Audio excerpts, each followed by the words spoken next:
Hi, everybody. It's Mike.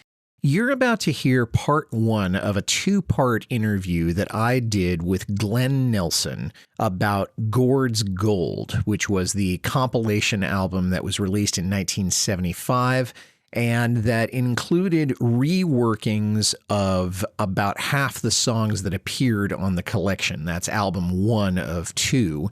The justification given at the time was that Gordon didn't like listening to his early work. In any case, you're going to hear what Glenn and I have to say about some of those songs in this episode. And in a later episode, you'll hear us talking about the second half of that collection. So I hope you enjoy. The first guest of the evening is truly a poet. He's an artist. He is a friend and an inspiration to anyone who has ever played the guitar or tried to write poetry. Would you please welcome Gordon Lightfoot?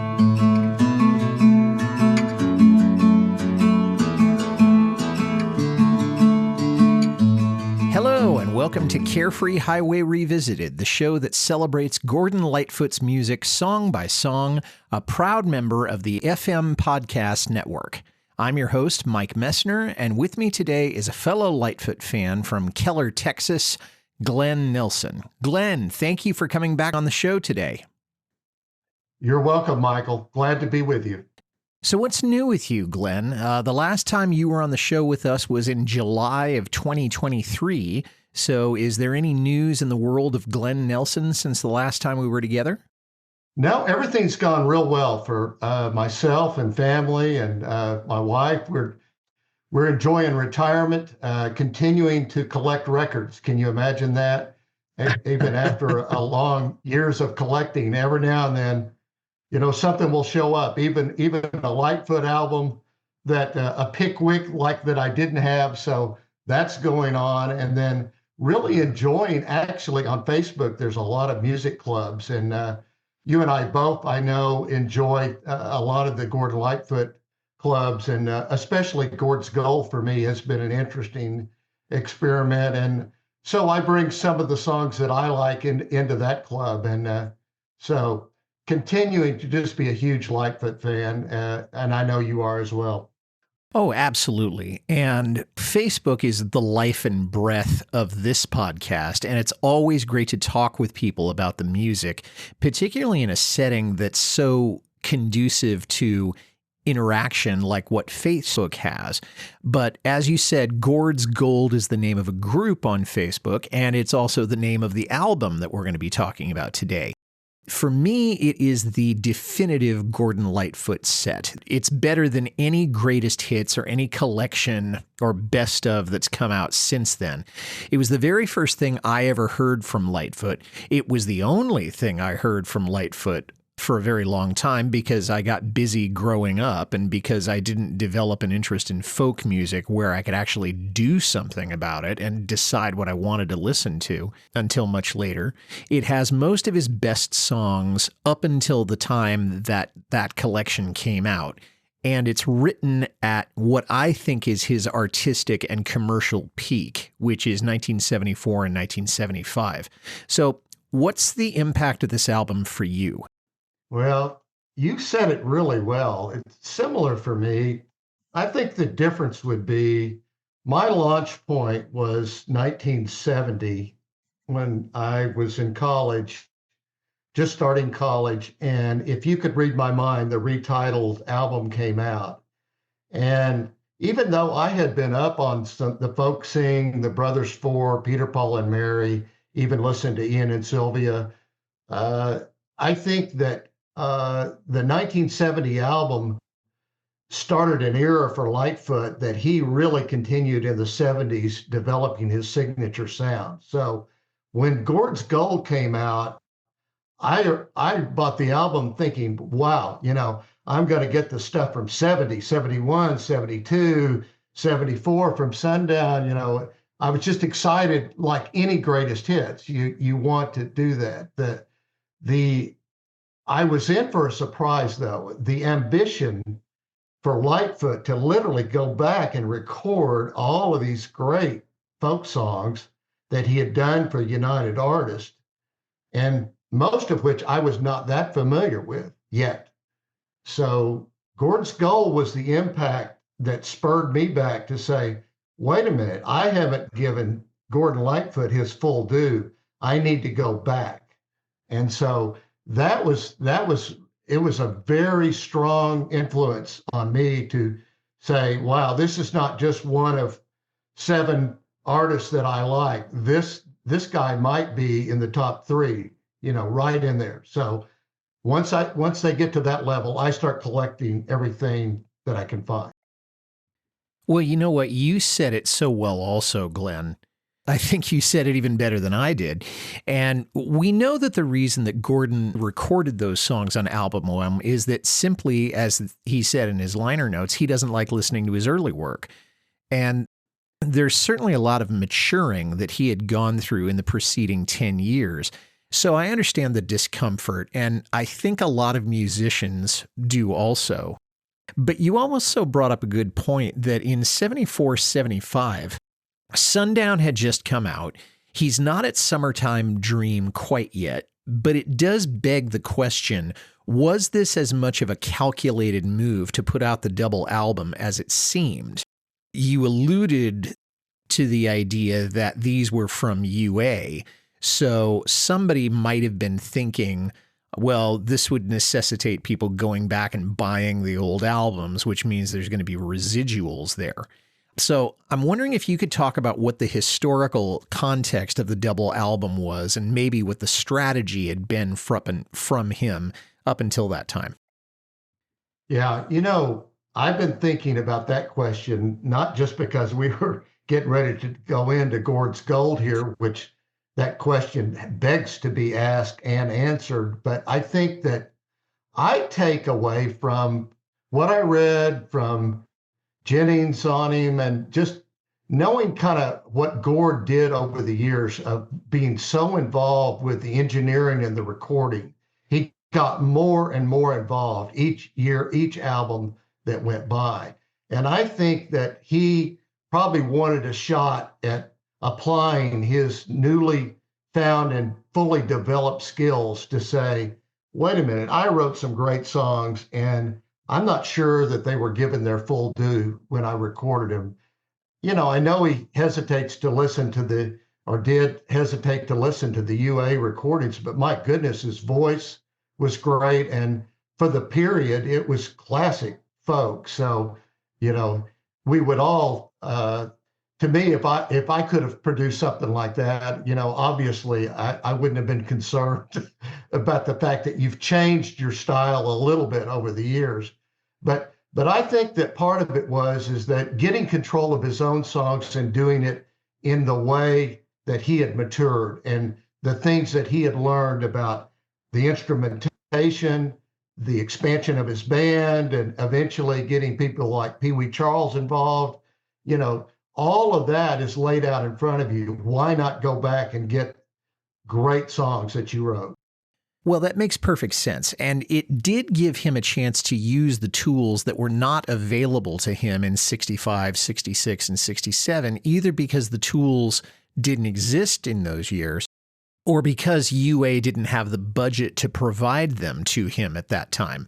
And let's face it, recording in the mid-60s was very different. It was still kind of this corporate mentality and union rules with the engineers so that you could be doing the best vocal of your life. And someone in the control room says, oh, break time, and shuts down the microphone and the mixing board. And you're standing there sort of dumb and happy, having no idea that you've been shut down. So this is really a perfect time for him to do that because by the early 70s, artists got their hands on the tools. Well, and also that's exactly right. And I think that it's not just the tools and what's available to him, but he knows from the concerts that he did through the early 70s, he knows what the audience is responding to. So, there's another chance to where, if you went to those early concerts, then you're going to hear Canadian Railroad Trilogy and so forth. So why not get it onto a record during your peak popularity? So very smart move on his part. We mentioned the audience response, Glenn, and this is a good place to mention this. What we are going to be doing today is going to be looking at things that were maybe commercially successful for him, but they were also things that he had re-recorded because album one was entirely redone. So he had a chance to reimagine them to some degree or another. And I don't have the statistics on each of the singles that we're going to be talking about on album one, although that information is readily available. But we are going to be focusing on the re-recorded songs. We're going to be comparing them to the original studio recordings, and we're not really going to talk about the live recordings very much because that's an entirely different kettle of fish. So with that, Glenn, shall we go ahead and jump in? Yeah, absolutely. I'm Not Saying, which was the very first thing that most people heard when they listened to Gord's Gold. I've got to admit, though, I like the original recording of this song better than the redone version. So from the Lightfoot album that came out in '66, I thought it was more of a wholesome production. Before the extra music and the extra instruments, the extra arrangement was put in, and the strings in particular. Now, I understand why it was there because it was part of a medley, and you had to find some way of connecting these two songs in a way that made sense. But if I had to choose between the two of them, I would choose the original over the re-recorded version for I'm Not Saying. So what was your thinking? Very similar. I'd look at it a little differently, only in the sense of there's no question that I prefer the original. And what we had to do, and I tried to do in my mind as we prepared for this, is even though I'm Not Saying was part of a medley, I tried to listen to it separately. What if Lightfoot had recorded that in its entirety for this album? Yeah, me too. And so, because that's not the only way you can do it. Because, I'm not big into grading. Well, should he have put those two songs together and how was the transition? That's great for concert fare, but I think I'm too much of a purist to worry about that. I was looking at what would this have sounded like if he had done the whole thing. And I really think the original would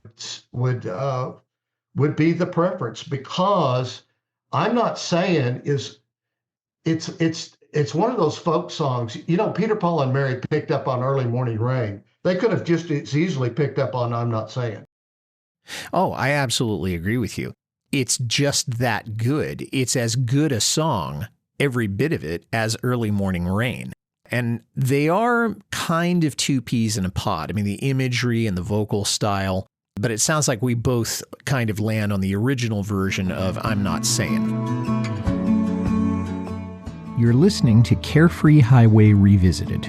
We'll be right back after a word from a podcast partner or two. Sandro, look! Yes, Zach? Wait, what's that thing you're holding up? It's a time travel device. We can use it to go back to the past and watch movies. But we already do that on our podcast, Oldie But A Goodie. No, on previous episodes we were pretending to time travel. Now we can do it for real. Cool, so we can really go back to like the 80s or the 90s?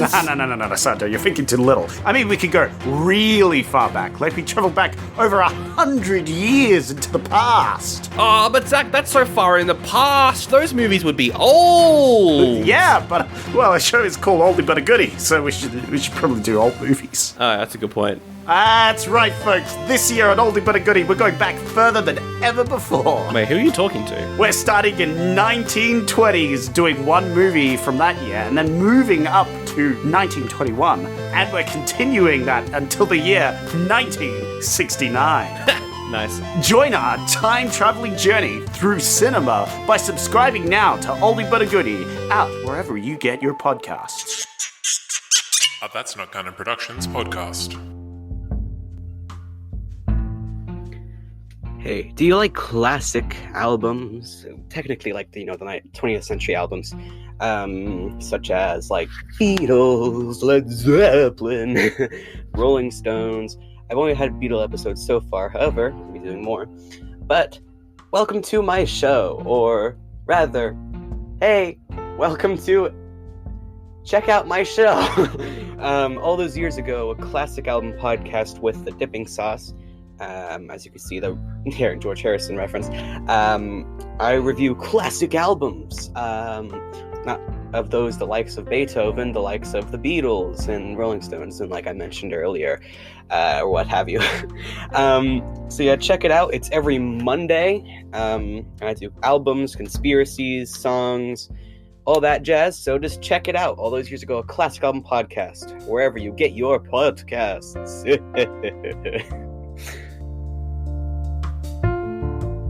Moving on to Ribbon of Darkness, I have to admit I have not heard the Marty Robbins version, but I like this version, the one from Gord's Gold, better than the original. I thought it was more stylized as a country song. I thought the pace was brisker, and I thought it was danceable, for lack of a better word. It was a nice idea to have it as the other half of the medley with I'm Not Sayin'. Now, I'm not going to go into whether or not we think the songs go together lyrically or philosophically, but I will say here and now that the Gord's Gold version takes the cake for me. What do you think? Well, I agree in part on this with your sentiment about this, because I loved this is one where you definitely need to listen to the Ribbon of Darkness in that part of the medley, because it's really well done. I mean, and I think it's not just the pace, it's just everything about it, the way the instruments are used and all of that. And I think they did more with it than they did on Lightfoot, the 1966 album. But for me, it was different. Because I was a Marty Robbins fan from the day that he did El Paso on, even more than me being in tune with Lightfoot, I was in tune with Marty Robbins first. So I was very aware of Ribbon of Darkness. The first time I ever heard Ribbon of Darkness was Marty Robbins' country song. Well, and that makes sense because it was a #1 hit, if I'm not mistaken, for Marty Robbins. Now, that's a story for another time to compare the versions of that, but I don't know that there's anything else to say about that song. So let's move along here.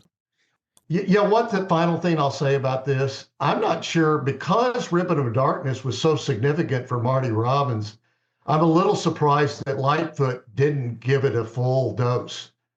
I don't know why he put it in a medley. So that's my only question about it. Well, I think the only reason that it was, well, I don't know because I wasn't there, but that it was included was so that people would understand I wrote that song. That was me who did that. That wasn't Marty Robbins who wrote it. That wasn't somebody in Tin Pan Alley who wrote it. That was me.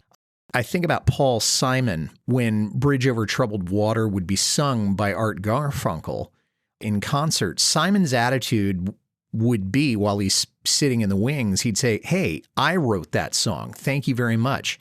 So I think that was a little bit in his head, and I think Gordon is entitled to defend his own creativity. I don't think there's any question about that. Yeah, you're on it. Song for a Winter's Night.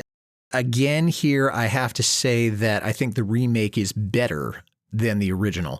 I think the vocal is a lot richer than the one that was done earlier, and I love the effects. I thought they were really cinematic, and they really brought me into this cabin in the woods with the lamp burning low and the fire dying and the jingling of the bells at the very end. I can remember Deb Radwan pointing this out to me, that the jingle bells, if you listen to this recording, are getting closer as the song fades out, because the idea is that the singer's love is arriving rather than leaving him alone in this cabin in the woods in the middle of the snow.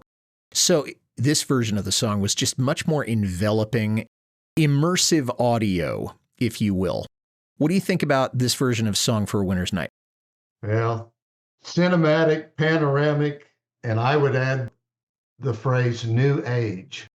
Almost ahead of new age, well before Enya, well before Celtic Woman, well before Sarah McLachlan.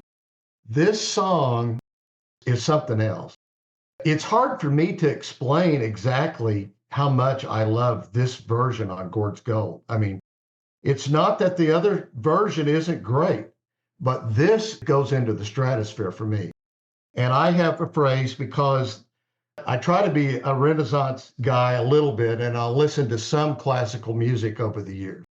And my favorite in that arena is Mozart. So I give it a tag, Mozart worthy. When I hear either a Beatles song or a Lightfoot song or even Don McLean, whatever, that could have been turned into a symphonic project. And this song certainly hits all of those notes. I think you get the idea when little weird things like Wichita State University in Kansas records this in a Christmas program. And it's a knockout. Let's just say that Lightfoot just wrote an absolute masterpiece. It's right up there with If You Could Read My Mind, and it's way up on that list. A++. Oh, absolutely. And I think we can both agree that this song is just a universe away from the original recording. And I think we can both agree also that it's certainly more encompassing than the original was. Speaking of encompassing, we get along now to Canadian Railroad Trilogy. Listening to this one from The Way I Feel and then this version, I would say it's a draw.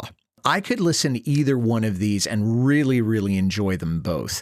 I like the coffee house texture of the original recording.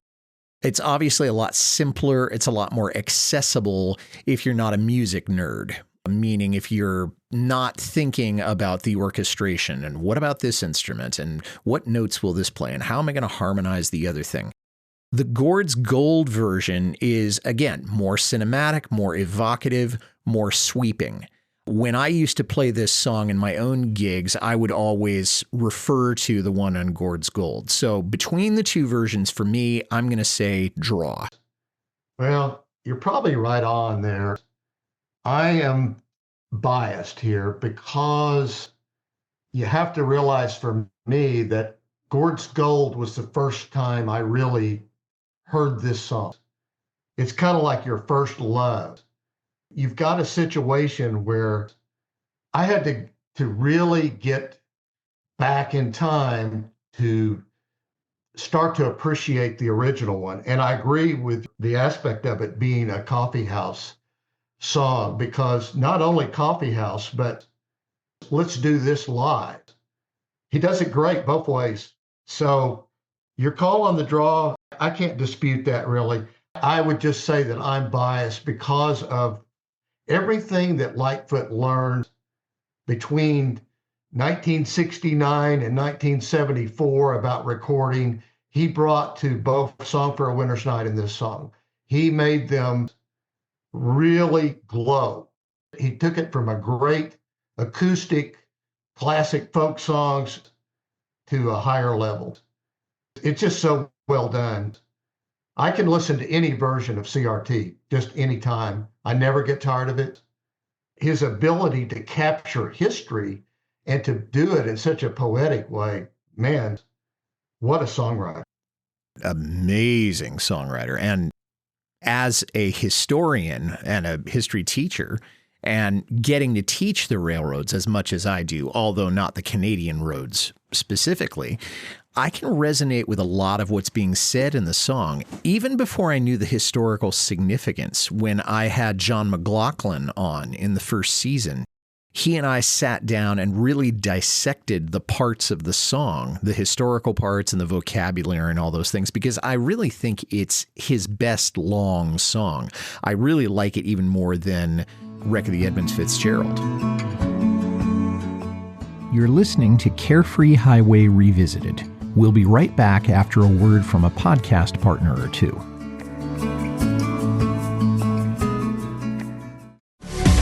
Radio is so much different than it was in the 80s. We had it all. The music, the movies, the DJs, and morning shows. Back to the 80s Radio is a show from the 80s in podcast form. We bring the memories from that awesome decade back. Join Toscano and Chang every Friday as they take you on a ride back in time, sharing their experiences and laughs. Stop on by and discover some of the wacky things this crazy duo comes up with. They talk about it all, the good, the bad, and the ugly of the greatest decade. Don't miss the greatest 80s podcast in the world. Back to the 80s Radio.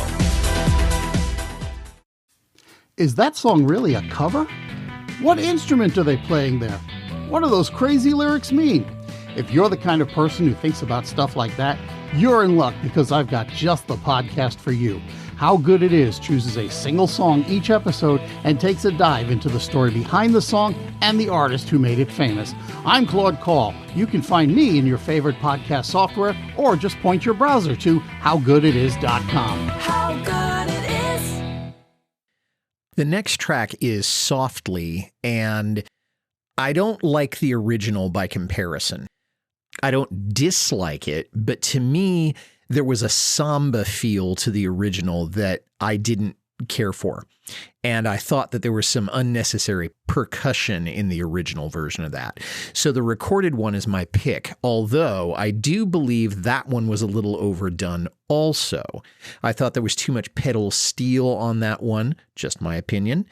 And I thought there was a little bit too much with the guitar harmonics, bing, boom, bum, bum, bing, boom, bum, bum. But I would say that I do like it much better than the original at the end of the day. Well, I'll take the alternate view on this. I like the original better, but maybe for different reasons than you might think. It's based on one single thing, and that is the vocal. The vocal on this, I don't disagree with some of your criticism of the original, but the vocal for me is so strong on the original. And you can only capture that in a moment in time. And it's not that we don't love Gord's voice in every iteration and every decade. He adapted. But I think that Softly, and you hear it a little bit when you hear the Sunday concert version too, is very similar to what it sounded like on that recording in '67. So I think that based on the vocal alone, I like that. And I like the fact that I'm a sucker for just a pure ballad. And it's things like even Jane Oliver covering Pussy Willow's Cattails and even changing the words. But her voice was pure and high on that. And I actually compared the two songs, Pussy Willow's Cattails and Softly, kind of in the same vein as the way Gord sang them back at that time. So based on the vocal alone, it's close for me, but I would give the edge to the original based on the vocal. Okay, well then we got a wash there. No problem with that. For Lovin' Me, the original recording to me was too twangy. I thought it was a little hokey. I liked the musicality of the revised version. I thought that one, though, left out some of the best parts of the lyrics. Now, they had to make a production choice. I get it. It was part of a medley. But the best part of the lyrics to me is, maybe someday when your poor heart is on the mend, I just might pass this way again. And they left that out. But it's a nasty song anyway. So although it is not a song that is a favorite of mine and not a favorite of Gordon's by the time he passed away, I'm going to have to give my vote to the re-recorded version for that song. This one was really close for me. I'll probably vary, and I would probably move towards the original a little more for only one reason, the fact that it was part of a medley. I had a hard time. I kept trying to listen to For Loving Me within the medley to think, wow, if he had recorded a full version of For Loving Me, how different would it be from the original? I think your criticism is legit, though, on it did come across as countrified on Lightfoot in '66. Not to slight Gord on that at all, but I mean, if I'm going to go back in time and listen to a version 65, 66, I'm going to listen to Peter, Paul, and Mary on it. I like what they did with the song, and I appreciate now the fact that this song has not worn well And I know Gord was not a fan of it, and I totally understand that. But you have to think about how long I followed music, and I've listened to The Wanderer from Dion, the Rover songs from the Brothers Four. I mean, this idea of a rover, whether it be a man or a woman, I mean, it's just there's rovers out there. Okay, so and I always think of Better Angels. I felt like Gord at the time. I took it as almost like sarcasm, to where this guy's, is he really serious about this? So anyway, who knows? But maybe Gord was not being sarcastic since he feels so bad about or felt so bad about it. Well, on the other hand, I don't think he felt bad about the royalty checks that he was getting from Elvis and so many other people, although I would never want to accuse him of just writing songs for a money trip, far from it. Did she mention my name? Again, I like the original better on this one. The lyrics are more complete. I think the vocal arrangement is better. And the reason I say that the vocal arrangement is better is that although Gordon was not well known for duetting with people, I think he may have overdubbed the vocals, or maybe somebody in the band was singing harmony. There was no harmony on the Gord's Gold version at all that I can remember. And so to me, the original felt more complete. They left out some great lyrics in the medley, but also I just think it stood alone with the completeness of the arrangement. And that sort of brings us to the end of album 1, side A. Any thoughts on that before we flip the record over, Glenn? Well, I think that Did She Mention My Name? This song should have not been part of the medley, in my opinion.